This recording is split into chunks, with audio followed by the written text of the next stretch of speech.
about 4:30 in the morning and it's very cold and fresh outside. I'm heading off to meet up with a guy named Allister who's come all the way from Bendigo. So it's about a 3-hour drive for him each way. But we're going to be meeting up near a little town called Myrtleford up in northeast Victoria, and we're going to be trying to hunt Sambar today. Allister is fairly new to deer hunting. He's already had some success, but he contacted me after watching one of my previous YouTube videos and yeah, just wanted to head out with someone that's had a little bit more experienced and see what he can learn. So yeah, I feel really, really honoured to be asked, and hopefully we have some luck and I think we'll just have a really good day. Our plan was to get our stuff together and hike up to about 400 metres elevation, which from past experience I've felt is roughly about the area where the deer will likely bed down for the morning. And we hadn't gone very far at all before we actually spotted our first sign of movement, and it ended up being a small male Sambar deer hiding in the thick blackberries. So yeah, tried to sneak in for a better look and try for a shot. But yeah, as you can see, it blends in so well. And I was very impressed with Ali. He did a really good job of staying calm, sneaking in very quietly, and I'm sure he probably could have taken the shot, but ultimately I was really impressed with him. He decided in the end it was just a little bit too much of a gamble to take this shot, so he decided to just let it go, and we just enjoyed getting to observe a Sambar in the wild within minutes of getting to our hunting location. And we had the whole day up our sleeves to still enjoy hunting, so it was just really nice to be able to see this animal, and I was very impressed that Al decided not to take a risky shot.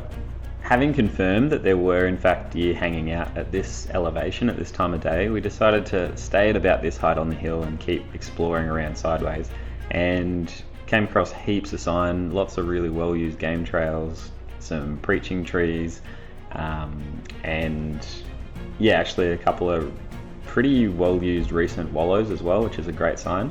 So feeling very excited, very optimistic, and it did not take long at all before we came across some more deer. There was a bit of movement down in this gully, so we snuck down as quietly as we possibly could, and yeah, just delighted to see that there was a pretty decent stag up the back and also a hind just in front to the right, that yeah, just hanging out in the thick blackberries. And yeah, it was just so cool to get to spend time being close to these animals and just getting to observe them without them being alarmed or running off.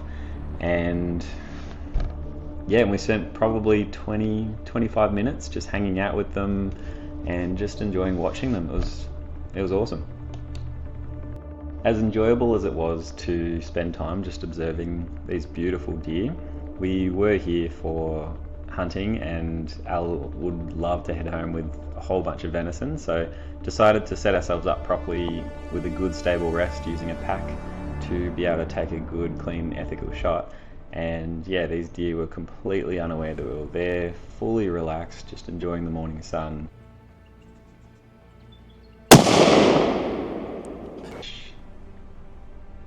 Which he did absolutely perfectly. And yeah, it was just crazy seeing how many other deer were in this gully. We had been there for 20-25 minutes observing, and I would have sworn that there was just the stag and the hind that we had seen, but as soon as he took the shot, there was at least another 2 deer that jumped out and ran around as well. They weren't overly alarmed, like they didn't, again, it was such a perfect clean shot that they didn't really seem to be that fussed. They just kind of hung out for a while. You know, they're obviously a bit confused as to what had happened and stuff, but they weren't too alarmed really, which is kind of perfectly exactly what you want when you're hunting these kind of animals, to be able to observe them, enjoy that, take a good clean shot, and have the animal not be alarmed, not be distressed. There's no suffering. It was just lights out in 2 seconds. So I was very impressed with Al and his patience in shooting and the care that he took in taking this animal. Man, well done. That was fucking awesome. Well done, bro. Like, that was one of the most satisfying shots I think I've ever seen. Like, it's just, I just love it. It's just so satisfying to go that deer. Yeah. Just enjoying a morning in the sun. Yeah. And lights out. Yeah, so that was awesome. Yeah. Amazing.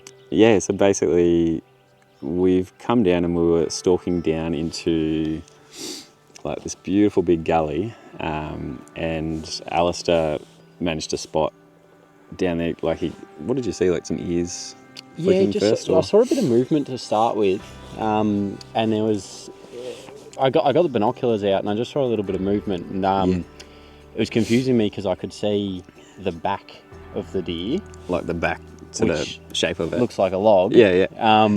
And then I just see these huge antlers out the other side of the tree, which unfortunately we didn't get the stag, but there was a big beautiful doe following him, and they bedded down in the sun.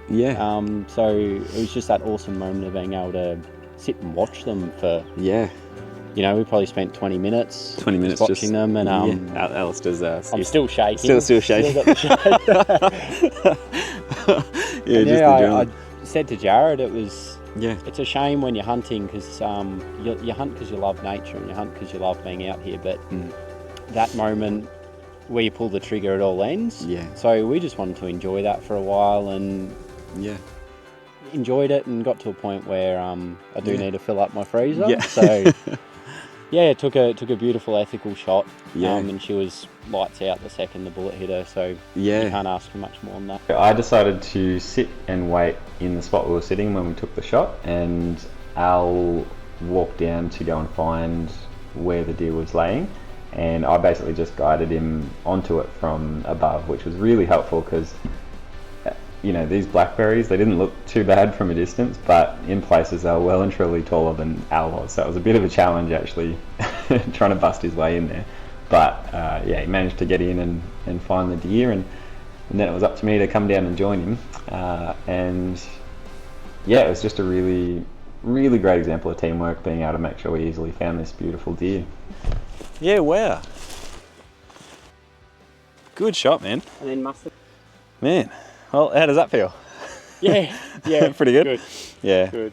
The hard work comes up now. Yeah, absolutely. It was a lot of work, but we broke the animal down and took every last piece of meat we could possibly get off it, and then was the work of packing it all back to the car, which surprisingly we hadn't gone nearly as far as we thought. It was probably only 600, 700, 800 meters maybe back to the car, so it was a really easy pack out, and we were just so happy at how well this hunt had gone.